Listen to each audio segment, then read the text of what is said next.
யூசுவலாக ஒரு பிரேஸ்லெட் நம்ம பண்ணுறோம் அப்படின்னா எப்படி போடுவோம்னா, ஒரு டபுள் நாட் வந்து நம்ம போடுவோம் எப்போவுமே போடுற மாதிரி. பட் இதில் என்ன டிஸ்அட்வான்டேஜ் பார்த்திங்கன்னா, இது நம்ம போடுறது கண்டிப்பாக வேஸ்ட்டு தான். பிகாஸ் வந்து நம்ம பிரேஸ்லெட்டுன்றது வந்து டெய்லி யூஸ்க்கு யூஸ் பண்ணுறது. அது வந்து ரிமூவ் பண்ணுறப்ப ஈஸியாக வந்து இந்த மாதிரி ரிமூவ் ஆகிடும். இதை வந்து நம்ம வந்து கண்டிப்பாக மாற்றுறதுக்கு வந்து என்ன பண்ணலான்னு பார்த்தீங்கன்னா, ஒரு ஸ்ட்ரிங் இந்த இந்த மாதிரி இருக்க ஸ்ட்ரிங்கில் லெஃப்ட் ஸ்ட்ரிங்கை மேலே வச்சுட்டு ரைட் ஸ்ட்ரிங்கை ஸ்லோவாக இழுத்து நீங்கள் இந்த மாதிரி வந்து அதுக்கு மேலே போடுறப்ப வந்து என்னோடய இப்போ ஃபிங்கர் மேலே வந்து ஒரு ஹோல் க்ரியேட் ஆகிருக்குல்ல, இந்த மாதிரி வந்து ஒரு லூப் ஹோல் வந்து க்ரியேட் ஆகிருக்கும்.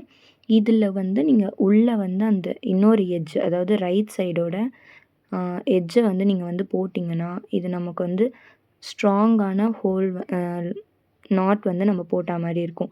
இது வந்து நீங்கள் எவ்வளோக்கு எவ்வளோ வந்து ஸ்ட்ராங்காக வந்து நீங்கள் வந்து இந்த நாட்டை வந்து டைட் பண்ணுறீங்களோ அந்தளவுக்கு இதோட க்ரிப் வந்து பர்ஃபெக்டாக இருக்கும். இப்போ இது வந்து பார்த்திங்கன்னா பேக் நாட் மாடலில் இருக்கிறதுனால இது வந்து நம்ம ஈஸியாக வந்து ரிமூவ் பண்ணவே முடியாது. நல்லா ஸ்ட்ராங்கான நாட் வந்து நமக்கு க்ரியேட் ஆகிடுச்சு.